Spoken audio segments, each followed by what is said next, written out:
Well, it took forever.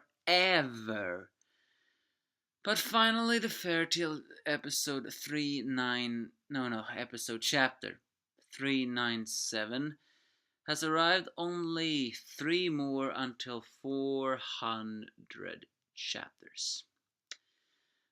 Just when will all these uh, mangas go back to their original schedule? It's a bit annoying. Now it means it's not even sure if we will get Fairy Tail next week.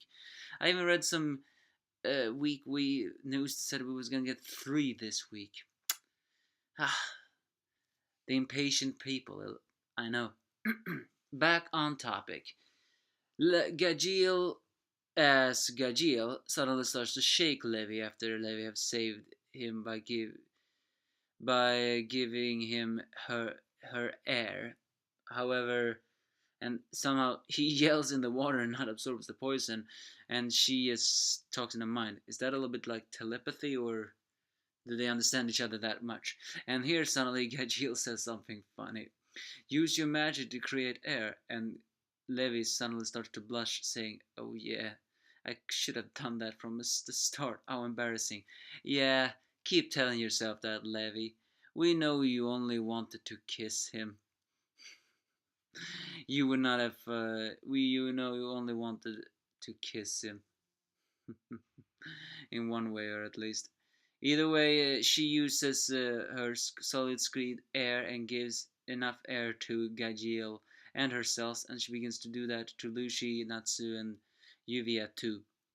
And as Gajeel thanks Levy for her help, he once again charges against Torafusa, and they punches each other until suddenly Gajeel's arms begin to break. The reason for that is because apparently Torafusa is not only known for his blade power nor for his weird water curse that is apparently called the World of Darkness. That's what Tenchi Kame stands for. But also because he can somehow harden his body like diamond, or even tougher than or something more stronger than iron. Either way, he grabs Gajeel, and here Gajeel has a weird flashback. Apparently, when he was in Phantom Lord, an old woman looked after him. One of the former ones from the, uh, you know, council. But Gajeel was very cold to her and never really took any of her advice at all. And one of the reasons for uh, why she cared for Gajeel so much was because apparently Gajeel reminded her of her deceased son. The council member's name was Belno. And so while we have seen that her side where she always talks junk about fairy tale, at the same time she had a motherly side to her, and Gajeel never really had time to show her that.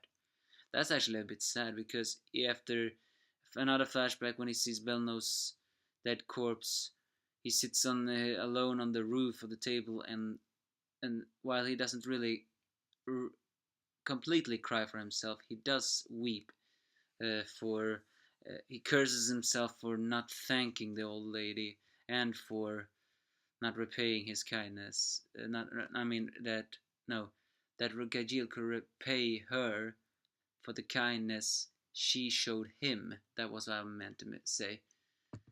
And as he remembers when she said, when Belno said, "You remind me of my dead son," he says that's a bad omen, and he managed to break free of Torafusa's grip, and from his own tsundere way says, Watch from heaven, old hag. I don't know if this is the life you wanted me to choose, but I found a life now. I'm no longer the piece of junk you know.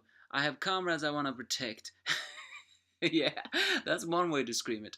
And suddenly, Gajeel's punches begin to hurt Tarafusa, because here he has thrown in chemistry. Apparently, the water consists of carbon, and when iron meets carbon, well, according to fairy tale at least, I'm an idiot, so I don't know, it turns into steel. Gajeel, the Iron Dragon Slayer, have evolved into the Steel Dragon Slayer, and with a steel dragon sword, cuts up Torafusa, and the water is and the water. Well, technically, it cuts Torafusa, and the water ceases. As Gajeel smiles, he says to Salamander, "You owe me a song." Finally, this was awesome. I need more fairy tale chapters though. Oh, come on, when are they all gonna arrive? It's a bit frustrating to all this wait. But that's what happens when festival and Hiromashima has so many things to do. I mean, not to mention Fairy Tale Zero, the origin of Mavis and all. But well, this was good. The next one is called the Final One-on-One. What will that mean? Natsu having the final one-on-one against Tempester. Will Kyoka appear again and have a showdown against Erisa again? Or will it be Luxus who somehow revives and challenges Tempester again? No idea. Either way, will someone tell me when the next chapter is gonna be released? Because I sure as hell have no idea. Give me your thoughts if you have any.